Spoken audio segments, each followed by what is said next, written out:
Hi everyone, আসসালামু আলাইকুম। চলে আসলাম নতুন একটা ভিডিও নিয়ে। আজকে আমি অটল ফুডের লাচ্চা সেমাই দিয়ে দুইভাবে আমি লাচ্চা সেমাইটা রান্না করব, তো ওটা আপনাদের সাথে শেয়ার করছি। তো অটল ফুডের এই লাচ্চা সেমাইয়ের পার্সেলটা আমার কাছে 2 দিন আগে এসেছে। তো আমার এটা আনপ্যাক করা হয়নি, তো আজকে ভাবলাম আনপ্যাক করি আর আপনাদের সাথে একটু শেয়ার করি।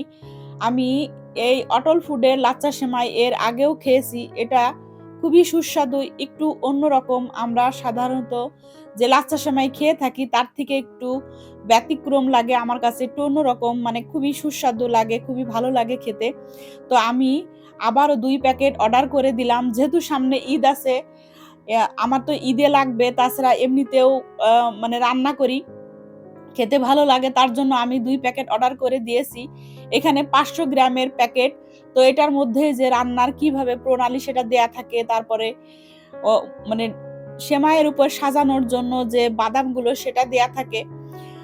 তো ওটা আমি আনপ্যাক করে আমি চলে এসেছি রান্নাতে। তো আমি ১ম এ দুধটা একটু জাল করে ঘন করে নিয়েছি। তার মধ্যে আবার একটু গুঁড়া দুধও দিয়ে দিয়েছি।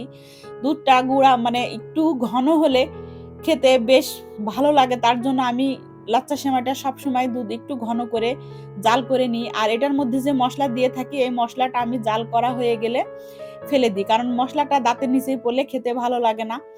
আর এই যে দেখেন লাচ্চা সেমাইটা কত সুন্দর। বাইরে কিন্তু এরকম লাচ্চা সেমাই এইভাবে পাওয়া যায় না। এটা সম্পূর্ণ হাতে ভাজা, ঘিয়ে ভাজা এই লাচ্চা সেমাইটা। আম মানে আমি কেন বলছি? কারণ এটা আমি ব্যবহার করেছি, আমি দেখেছি যে এটা মানে কেমন। আর আজকেও আপনাদেরকে দেখাবো। তো ১ম এ আমি এই যে দুধে ভিজিয়ে নিচ্ছি লাচ্চা সেমাইটা। এটা আমি এখন এভাবে রেখে দিব।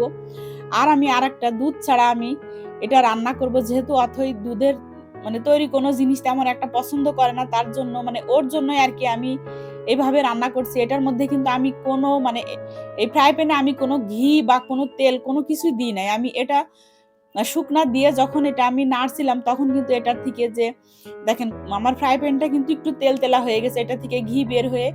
আর এটার মধ্যে আমি মানে পরিমাণ মতো মিষ্টি দিব। যে যেমন খেতে চায় তেমন দিতে পারেন। আর জালটা মিডিয়াম রেখে এটা আমি নাড়াচাড়া করব। করতে, করতে এটা আমার রান্না হয়ে যাবে। এটা মানে মানে মচমচা, একটু মিষ্টি, মিষ্টি খেতে খুবই ভালো লাগে। আর কেউ যদি চান ওটার মধ্যে আপনারা একটু গুঁড়া দুধও দিতে পারেন। যেহেতু অথই দুধ খায় না তার জন্য আমি দিই নাই।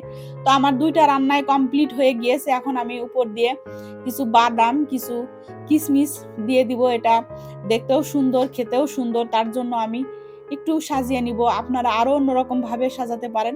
তো আমার ২ টা রান্নাই কমপ্লিট, মানে লাচ্চা সেমাই, একই লাচ্চা সেমাই দিয়ে আমি ২ ভাবে রান্না করেছি।